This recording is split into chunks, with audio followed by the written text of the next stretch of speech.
Tonight on The American Experience, flight. No one had figured it out until two brothers from Dayton came up with a deceptively simple solution. They argued, they fought. Can you imagine walking by and hear these two men dressed in coats and ties inside this shack screaming at each other about things that make absolutely no sense to anyone? Courage, perseverance, and the right stuff. Tonight on The American Experience.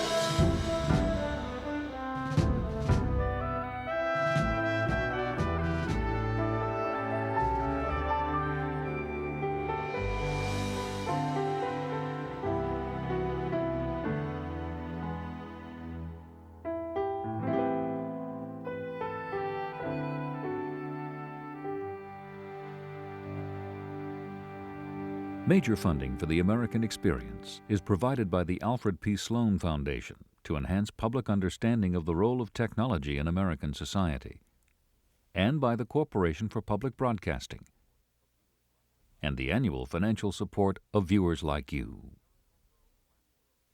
And by Miracle Grow plant food. For flowers, for vegetables, whatever you grow, a gardener's true friend is Miracle Grow. The American Experience was made possible by generations of Americans. Funding for this program was made possible by American Express. Good evening and welcome to the American Experience. I'm David McCullough. To take off into the sky, to soar through the air like a bird, bank and turn and see all the world below, to fly. It was the oldest of dreams, and it had baffled the most inventive of minds, from Leonardo da Vinci to Thomas Edison. And then one day, it happened. Early in the new 20th century, at a remote spot on the outer coast of North Carolina, two young unknown Americans, brothers from Dayton, Ohio, succeeded as no human beings ever had. First one, then the other, took off and landed in a flying machine, wings, propeller, gasoline engine, all of their own design. It was astounding, and though the world was slow to accept what they'd done as anything more than a stunt, the world was not to be the same again. If ever there was a turning point in history, it was this, and they are the story tonight, the Wright brothers. At home in Dayton, Wilbur and Orville Wright ran a bicycle shop. Both bachelors, they lived with their minister father in a plain frame house, no different from any other on most any street, anywhere in Middle America. They themselves, with their business suits and derby hats, looked like the perfect pair of small-town entrepreneurs, nothing out of the ordinary, all of which greatly endeared them to the public. Wasn't it wonderful what good old down-to-earth Yankee ingenuity could accomplish? Imagine a couple of hometown bicycle mechanics. In fact, Wilbur and Orville Wright, while self-taught, were exceedingly serious aeronautical engineers, painstaking, resourceful, highly creative, truly brilliant, and brave, which makes their story all the more interesting.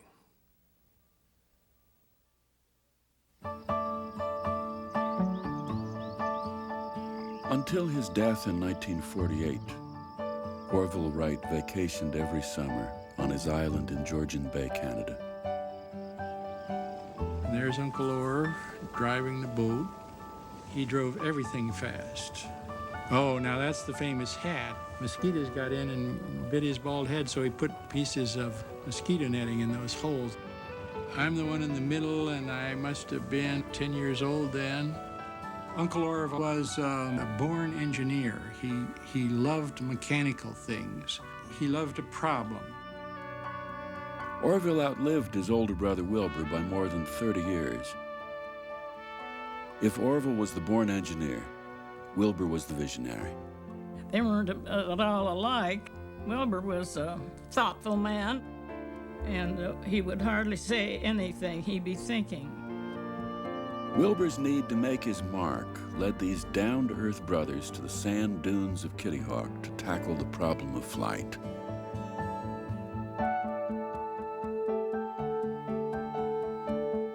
Together, they created a deceptively simple glider and transformed it into one of the most spectacular achievements of the 20th century.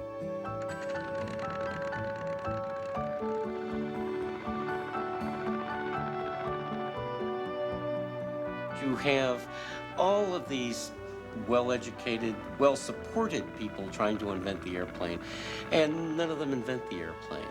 Wilbur and Orville Wright invent the airplane. These two fellows who seem like the most ordinary people in the world, and yet to have these extraordinary talents bottled up inside them that are going to be played out during the course of this story. But while their combined talents made it possible for the Wright brothers to produce the airplane, their mistrust of others almost cost them the credit for it. The rest is history.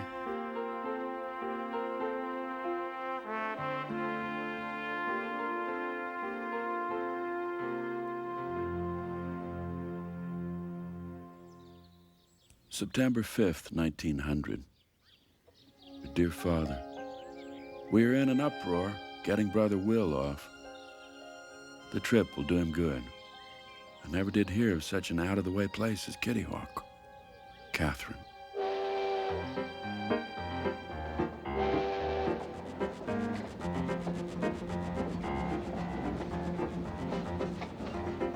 Early that fall, Wilbur Wright set out for Kitty Hawk, North Carolina. Packed in a crate were the makings of a glider he hoped would unlock the mystery of flight, a rather unlikely ambition for a bicycle maker from Dayton, Ohio. Father, it is my belief that flight is possible, and while I am taking up the investigation for pleasure rather than profit, I think there is a slight possibility of achieving fame and fortune from it. Wilbur Wright, to me, as he had emerged from the textbooks accounts, was always a boring figure. Yet, as I read his letters, I began to realize that we're dealing here with a man who was extraordinarily complex, very funny at times, extremely private, and above all, what fascinates me, unpredictable. At the time of Wilbur's first trip to Kitty Hawk, he was 33 years old. He and his brother Orville were still living at home in the house known as 7 Hawthorne Street. The early 20th century was an age of very close families, you know, that notion of the fortress family and giving Dad a place to come home to for protection after the battles of the day. But the Wright family really went some distance beyond that. Milton Wright was a righteous and controversial bishop in the Church of the United Brethren in Christ. Though he was on the road for months at a time, he was always a strong presence at home. Daughter, I want you and the boys to be real good while I'm away. Make business first, pleasure afterward, and that guarded. He didn't see anything but black and white. He was confident that he could tell the difference between the two. There was nothing gray to the bishop. Susan Wright was the perfect wife for Milton. College educated and the devoted mother of 5, she was mechanically gifted and handled all the repairs around the house. Wilbur, the middle child, was born in 1867. His head was so big that it was years before Susan could find a hat that would fit him. He was a quiet child, but extremely self-confident. Once, when a teacher scolded him for making a mistake on a math problem, he went up after class and proved to her he was right. Orville, 4 years younger than Wilbur, was the outgoing, happy one. Father, the other day I took a machine can, filled it with water. Then I put it on the stove, and I waited a little while, and the water came squirting out of the top, about a foot. Well, we've all seen them. A kid who's just like an explosion. You know, he's always doing something. He's always into something. Again, fiddling around with science experiments in his mother's kitchen. Milton and Susan were unusually progressive parents and even encouraged their children to play hooky from school occasionally so they could pursue their interests independently, hardly the norm in Dayton, Ohio in the late 19th century. A fast-growing industrial center, Dayton was the very definition of an average American town. And in spite of his upbringing, Wilbur, at age 18, had fairly average aspirations. He hoped to attend Yale and become a minister. Then an incident radically shifted the direction of his life. He and a group of friends were playing shinny, which is sort of a street version of hockey. And Wilbur got hit in the mouth with a hockey stick and knocked all of his front teeth out. And he was a long time really recovering from that accident. He goes from being a healthy young man, handsome, fine future, all stretched out in front of him, to what was basically an invalid. Ashamed of the way he looked, no path.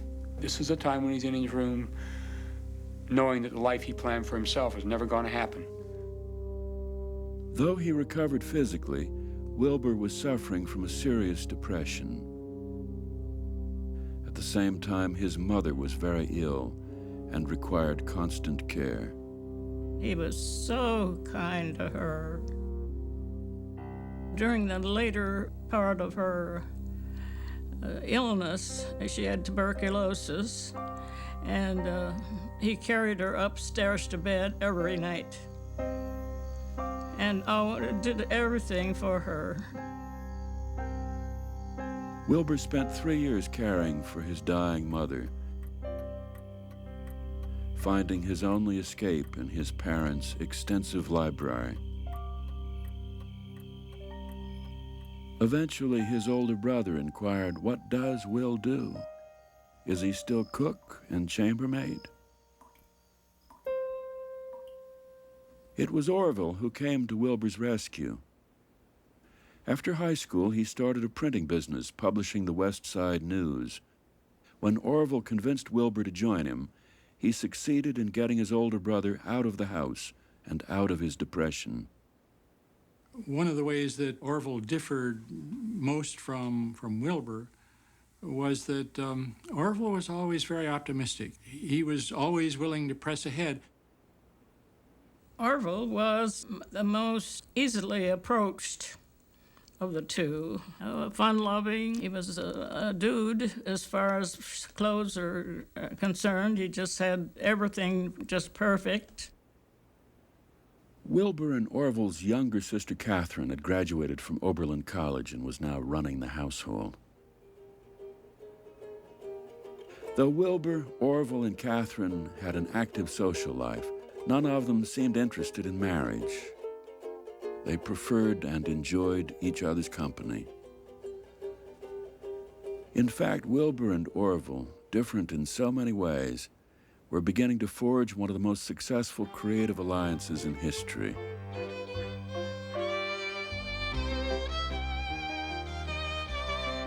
In 1892, the bicycle was a national craze. It was called the greatest invention of the 19th century. Orville liked to race and fancied himself a scorcher. Wilbur preferred long, slow rides in the country. Bored with the printing business, Wilbur, now 25, and Orville, 21, decided to open up a bicycle shop. Soon they were handcrafting their own, honing their innate engineering skills on this cutting-edge technology. But by the time he turned 30, Wilbur was restless. In a letter, he confessed, "The boys of the Wright family are all lacking in determination and push. None of us has as yet made particular use of the talent in which he excels other men."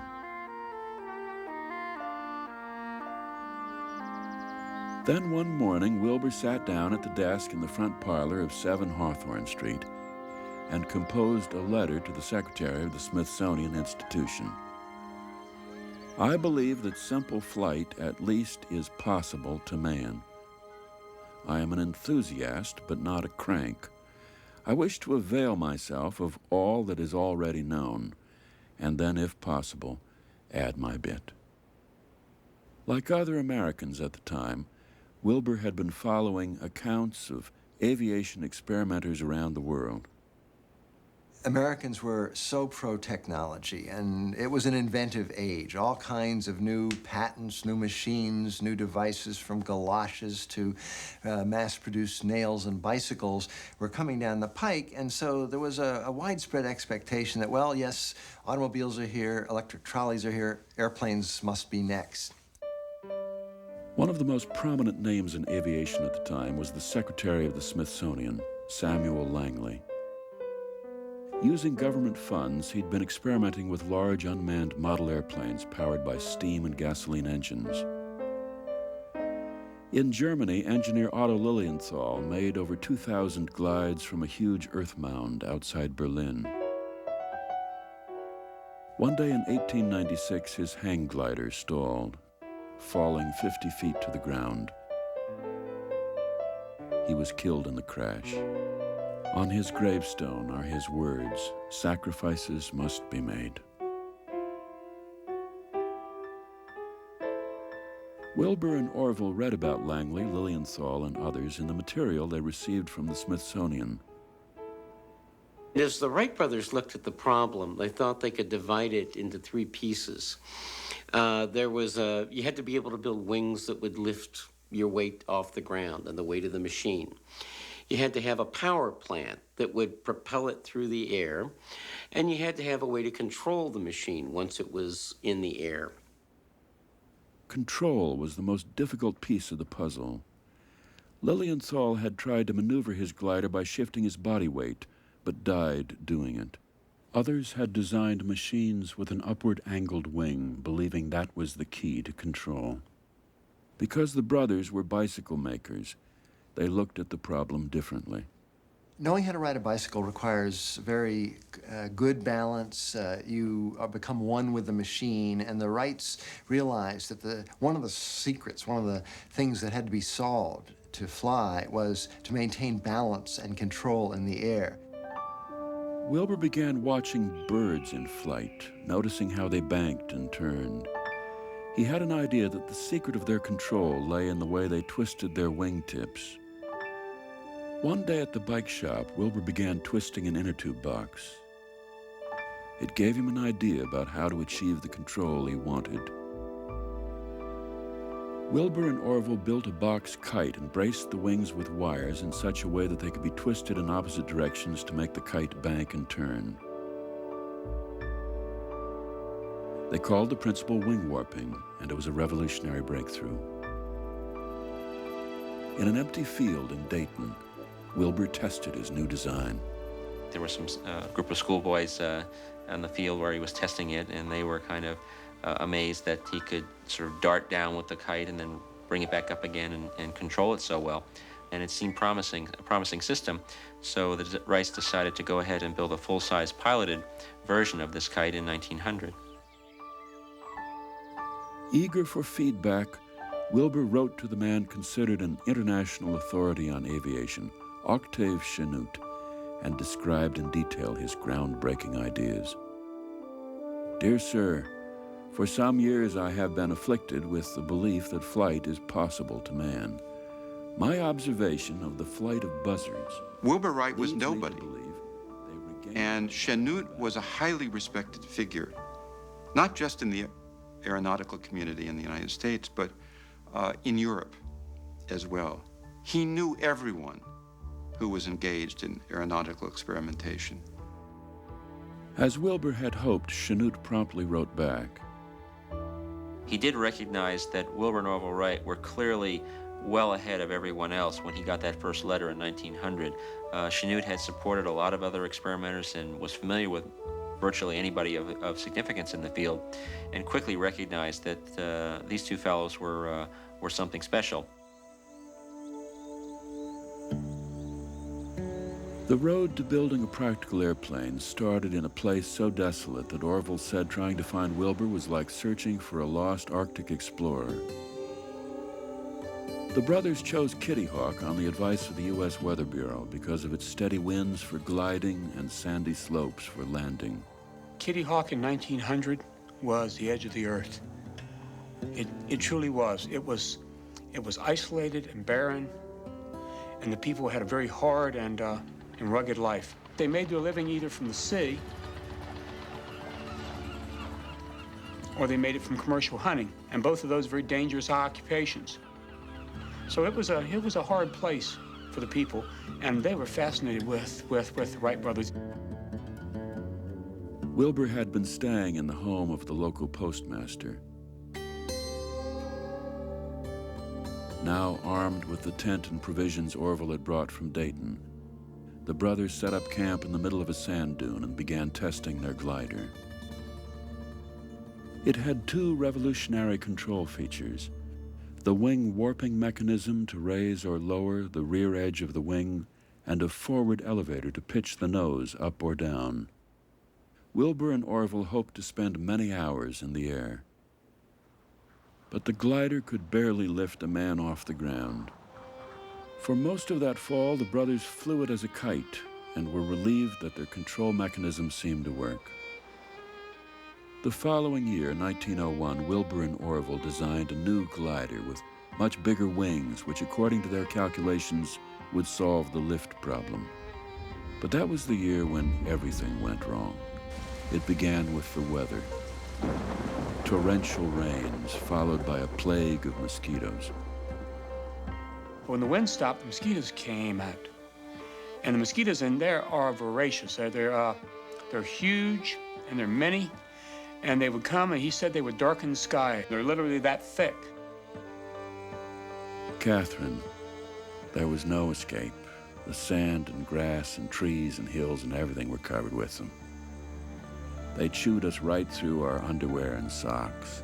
Lumps began swelling all over my body like hen's eggs. Orville. The glider's larger wings did generate more lift than before, enough to carry Wilbur on short hops down the dunes, but still nowhere near what they had predicted. And now that they were gliding more, they discovered a major flaw in the control system. He attempted to make a turn. When that happened, he started slipping sideways.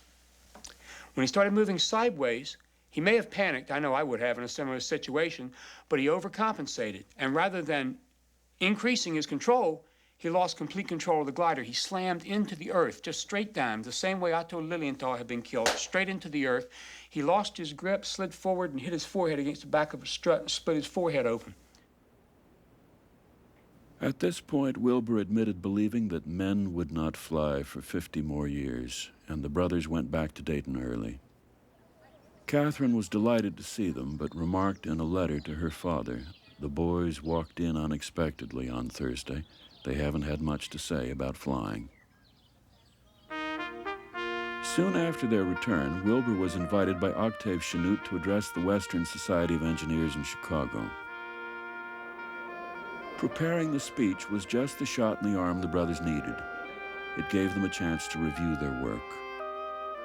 Wilbur told Chanute what he and Orville had long suspected, that Otto Lilienthal's data that they had been using to design wings was flawed.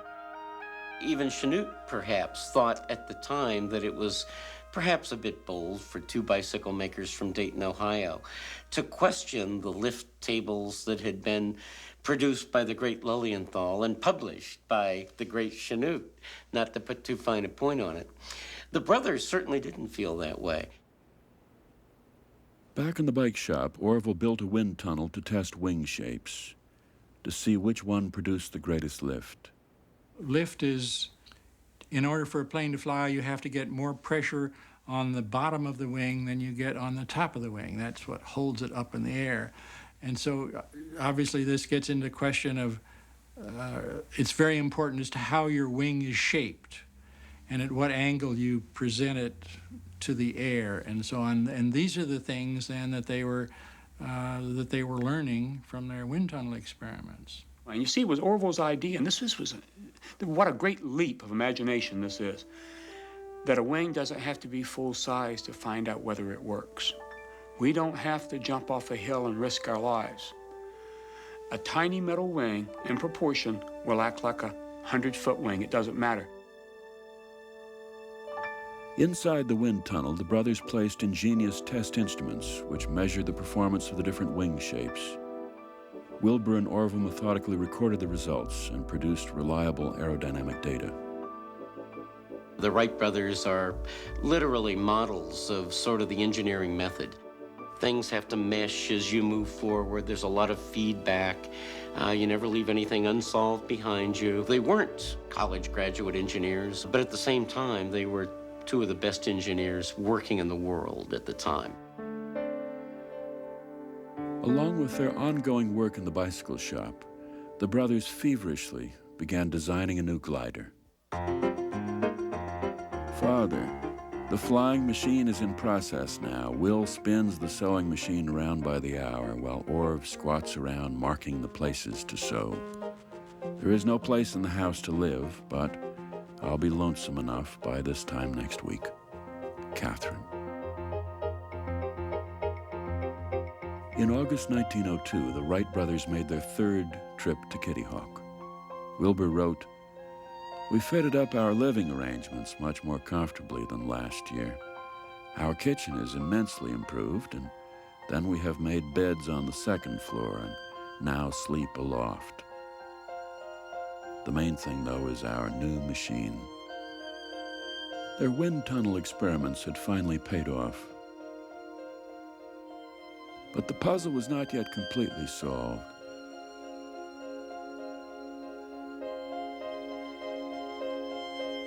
Ever so often, the glider would still slip sideways during a turn and spin out of control. The fixed tail rudder they had added to their new machine didn't help. It was time for the Wright brothers' unique approach to problem solving. They argued, they fought. One brother would take one point, and one brother would take the other. And then sometimes they would switch sides, and they'd scream and shout just as hard in the other direction. Can you imagine walking by, and these men are unusual anyway. They're small, they're Yankees to use the local term, and to walk by and hear these two men dressed in coats and ties inside this shack screaming at each other about things that make absolutely no sense to anyone, at least not to the local people. Well, they could argue right to the bitter end, being assured that the other person wasn't terminally angry with them or something of that sort. It enabled them to really toss ideas back and forth and really function as an intellectual team. Together, the brothers solved the final piece of the puzzle. They hinged the tail rudder and linked it to the wing warping mechanism.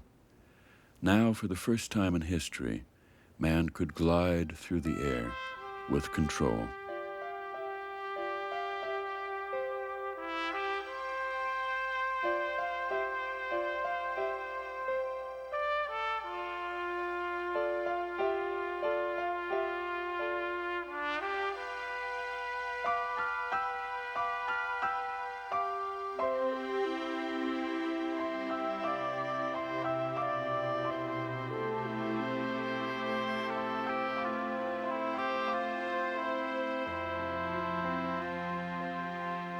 It's a beautiful picture. Orville took it from the top of West Hill looking toward Kill Devil Hill. Will launched. He flew straight away to gain altitude and speed away from the hill, and he turned. And he said he knew at that instant, we have done it.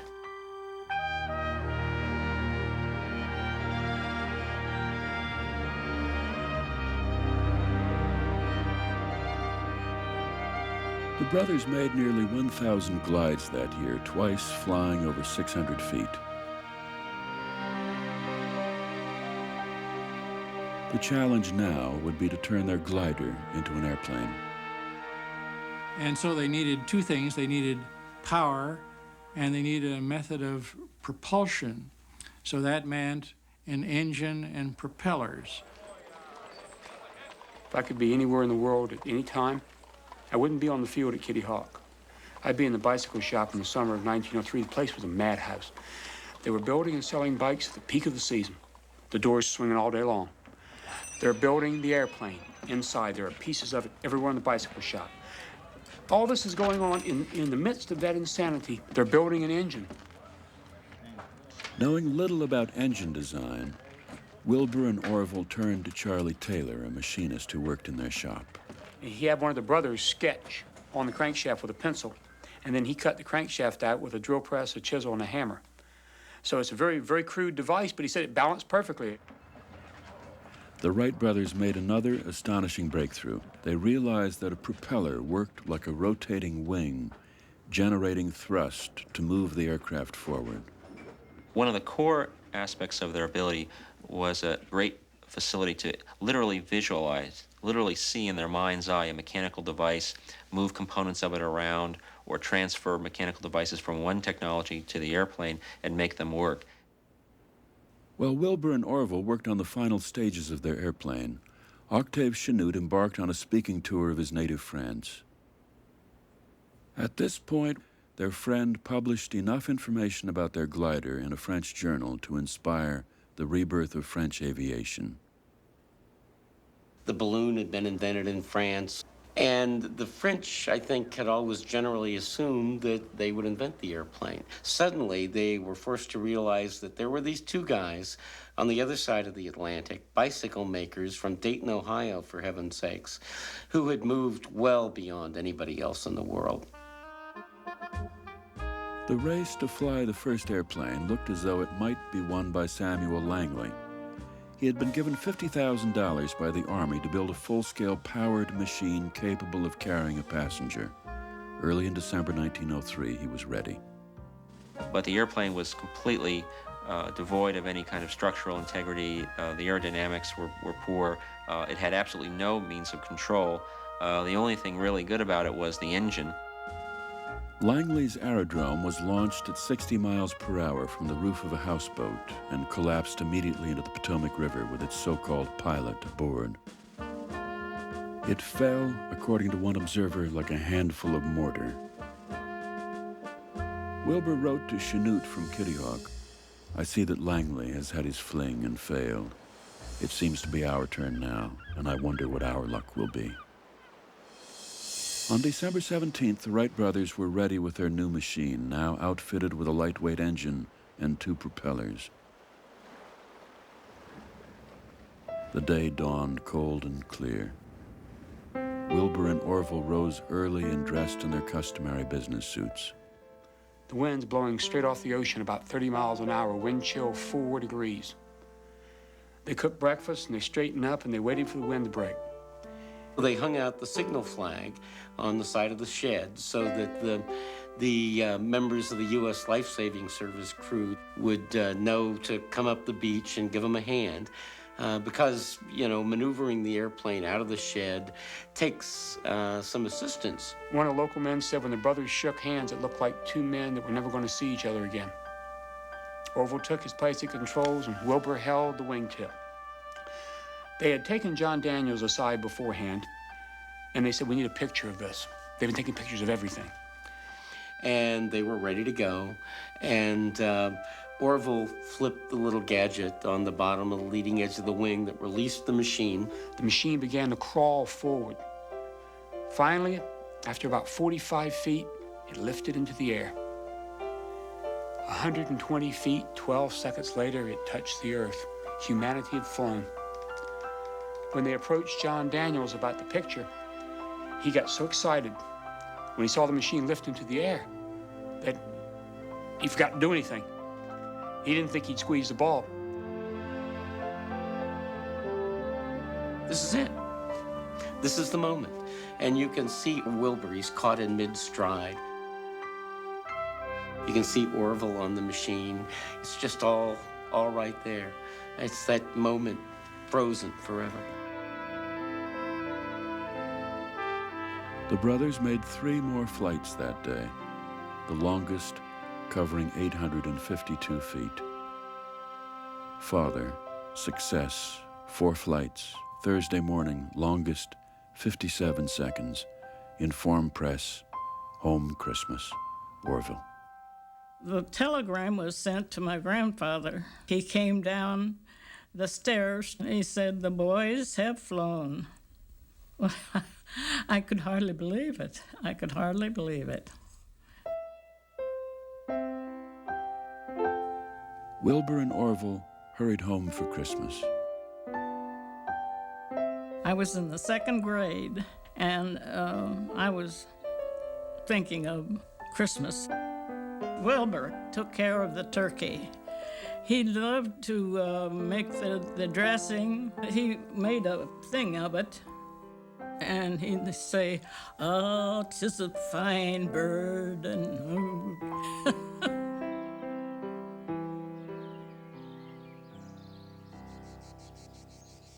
No longer dependent on wind and sand, the brothers moved their operation to Huffman Prairie, a cow pasture outside of Dayton. For an airplane to be practical, they knew it had to go farther than 852 feet. Soon after their return, the Wright brothers invited more than 100 reporters out for a demonstration. The weather was really bad. It was raining. Again, the wind was really light. They ran back and forth along the track without getting off the ground. They finally did kind of bounce into the air. And the reporters saw this and kind of shook their heads and said, huh.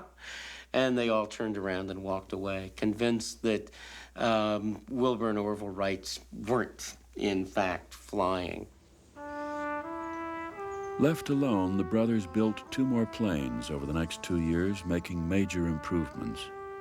Using a catapult to launch their flyer in the light winds over Huffman Prairie, they were flying figure eights by the summer of 1905 and making flights as long as 30 minutes. Eventually, a few local reporters began to take notice. Wilbur wrote Chanute, "Intelligence of what we are doing is gradually spreading through the neighborhood, and we're fearful that we will soon have to discontinue experiments. In fact, it is a question what we will do with our baby now that we have it." Imagine yourself as the Wrights in 1905. You've got this incredible, miraculous, uncanny invention, but what do you do with it? How do you sell it? It can't be sold as a transportation tool, a way to commute, because it requires a special launching apparatus to leave the ground. It can't carry more than one other person, and that person can't weigh too much. So it's very constrained by its potential. The logical step for the Wright brothers was to go to the U.S. War Department, which had backed Langley's experiments. But they didn't have their patent yet, and were afraid that if they flew publicly, someone would steal their invention. So Wilbur and Orville decided to stop flying and try to market their machine without actually showing it to anyone. Being good Americans, the brothers began with a letter to their congressman, the Honorable Mr. Nevin. "We have a flying machine of a type fit for practical use. It not only flies through the air at high speed, but it also lands without being wrecked." What they said to people essentially was, look, you don't have to pay a single red cent. Once the contract is signed, you'll establish certain specifications that you want our machine to meet. We'll go out and conduct a demonstration. We'll prove to you we can do all the things you insist on. And only when all of that's done will you have to pay us for our invention. When the Wrights' proposal was rejected with a form letter from the War Department, they were dumbfounded. They took the world in a very literal sort of way, and they said they felt that if they had said that they had solved the problem and they had an aircraft that could do what they said they could do, that people should believe them. Insulted by their own government's response, the brothers turned to Europe. In Europe, the international situation was extremely tense. Germany and France were on the verge of war, and they had every reason to believe that the French or the Germans, or possibly the English, would be interested in buying their invention. Wilbur and Orville were asking for $200,000 for their airplane. European government officials were reluctant to pay so much for a machine they couldn't see, especially when their own aviators were finally getting off the ground.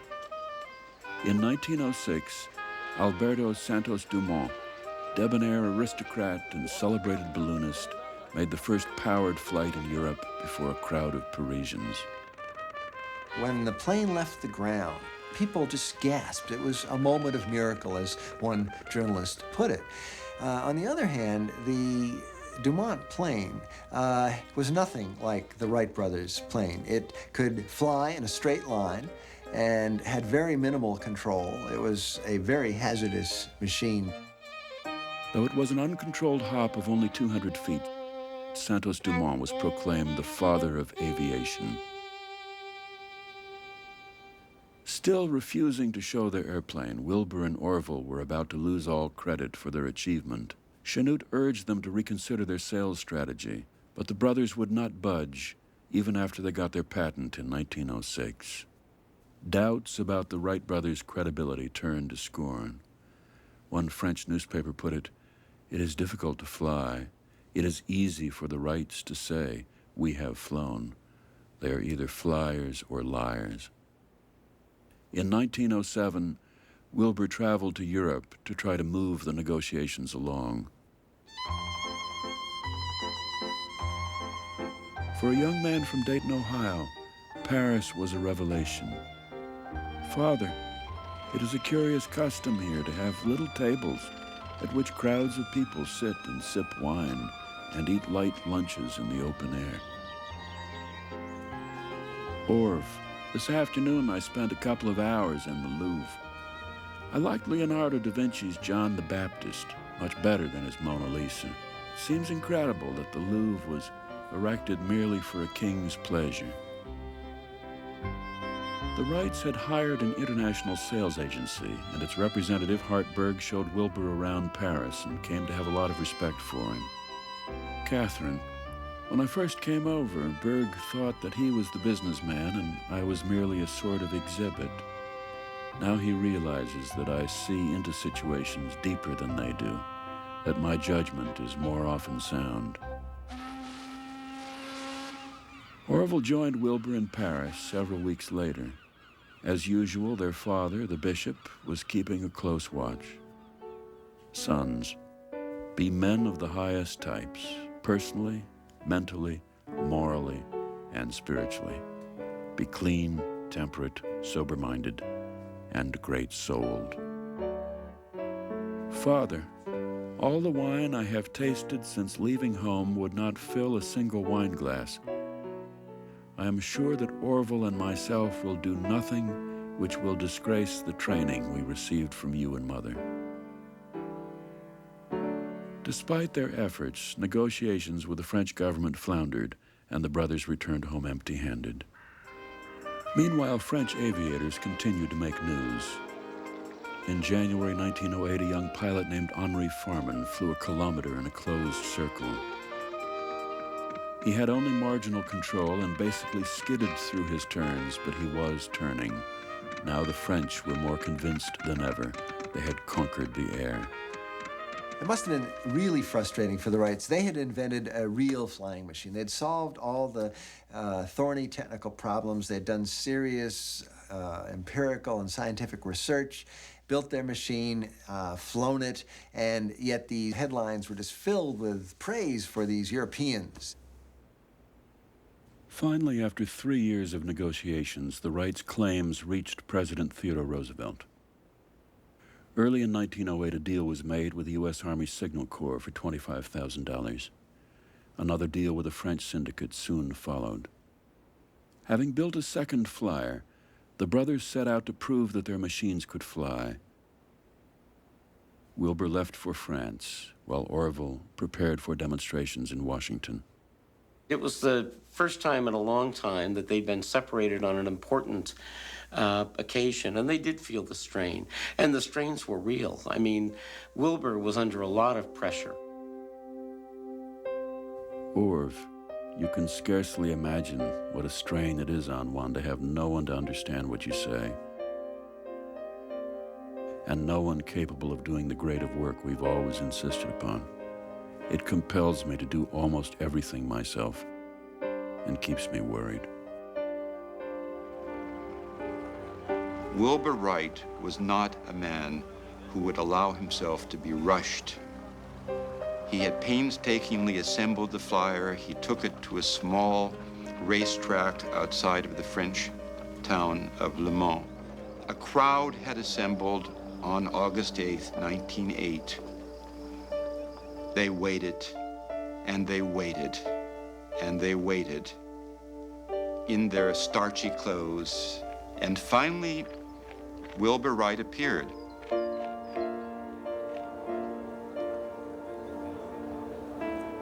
dressed appropriately in a business suit and a strange hat, green hat.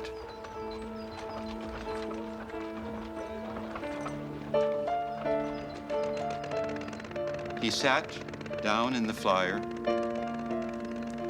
whistling a tune that nobody could identify between his teeth and his tightly pursed lips. And he suddenly said, "Gentlemen, I am going to fly."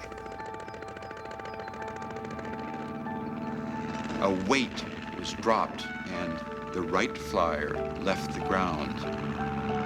At that moment, the 60-some-odd spectators rose to their feet in a spontaneous acclamation.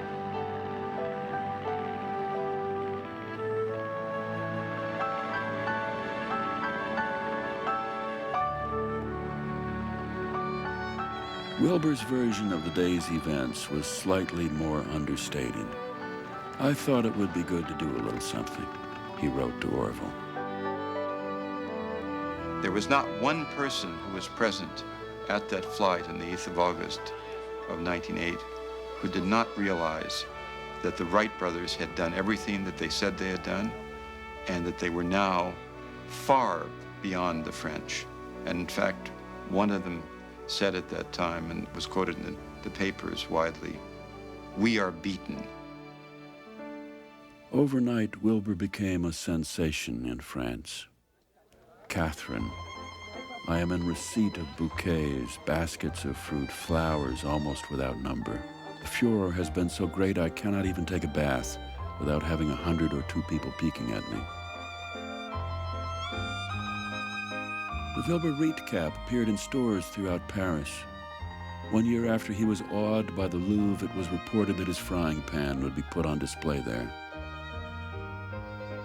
The French felt it necessary to somehow jazz up Wilbur's character.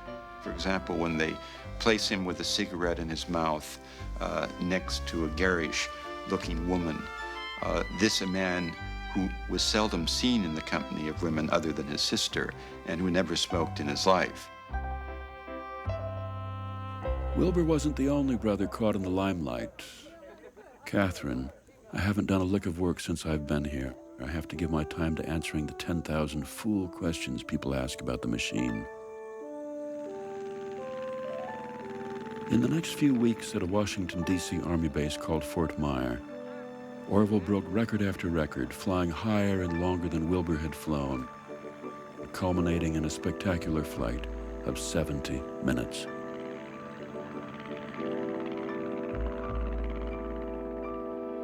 To meet the terms of their Army contract, Orville had to demonstrate that their plane could carry a passenger. One day he took off with a young Signal Corps officer, Lieutenant Thomas Selfridge. They were making a circuit of the field when Orville heard 2 loud thumps. He cut the motor and tried to land, but the plane went into a nosedive. Selfridge murmured, "Oh, oh," almost inaudibly. The flyer crashed straight into the ground, pinning Orville and Selfridge beneath the wreckage. Orville was hospitalized with several broken ribs and a serious back injury. Selfridge's skull had been fractured, and he died that evening, the first person ever to be killed in a powered airplane. "Catherine, I cannot help thinking over and over again, if I had been there, it would not have happened. The death of poor Selfridge was a greater shock to me than Orville's injuries, severe as they were. It took 4 months for Orville to recover. When he was well enough, he sailed with Catherine across the Atlantic to join Wilbur in France. They traveled south to the town of Pau, where Wilbur flew before a steady procession of notables who came from all over Europe. "Princes and millionaires are as thick as fleas," he said. People were struck, I think, by several things at once. They were struck by the extent to which Wilbur and Orville Wright, and Catherine as well, were unpretentious, straightforward, honest, down-to-earth Americans, as it were. At the same time, I think they were struck by their sophistication, too. Catherine seemed to enjoy all the attention, but her brothers couldn't wait to get home. Wilbur wrote, "Father, almost every evening a crowd of 2,000 or 3,000 people comes out to see if I will make a flight. I sometimes get so angry at the continual annoyance of having the crowd about, but I cannot help feeling sorry for them when I do not go out. If I can get through this season, I am done with demonstrations forever." In Berlin, they flew before the Kaiser. In Rome, the Wright brothers were greeted as heroes by the royal family. Their father kept track of their activities from Dayton. Enjoy fame, ere its decadence, for I have realized the emptiness of its trumpet blasts. But it was out of the bishop's hands. Milton Wright's 2 youngest sons were among the first great celebrities of the 20th century. On one of his last flights in Rome, Wilbur brought along a photographer who shot the first motion pictures from an airplane.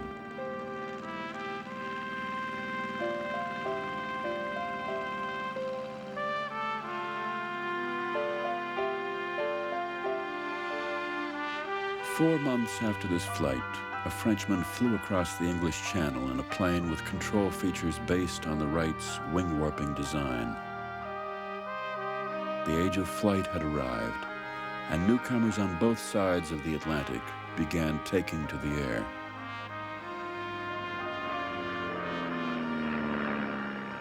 Back in Dayton, the brothers established the Wright Company in 1909 to manufacture airplanes.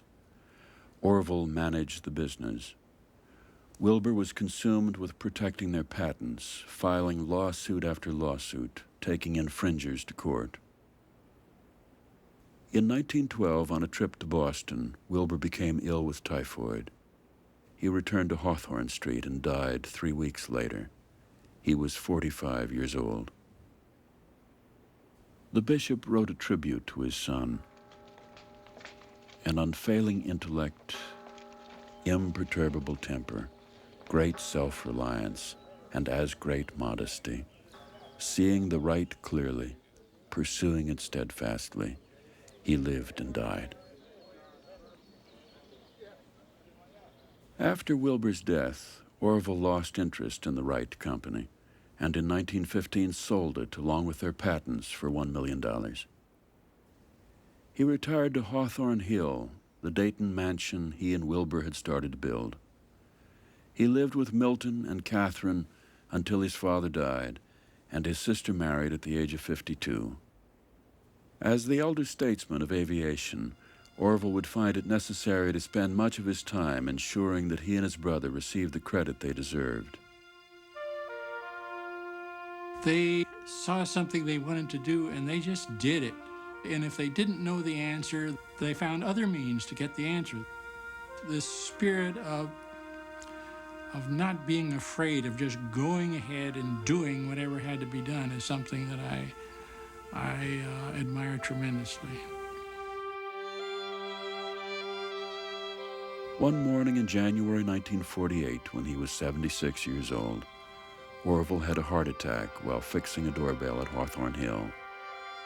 He died 3 days later, with his family around him.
A production of WGBH Boston. Major funding for the American Experience is provided by the Alfred P. Sloan Foundation to enhance public understanding of the role of technology in American society, and by the Corporation for Public Broadcasting, and the annual financial support of viewers like you. And by Miracle Grow plant food, for flowers, for vegetables, whatever you grow. A gardener's true friend is Miracle Grow. The American Experience was made possible by generations of Americans. Funding for this program was made possible by American Express.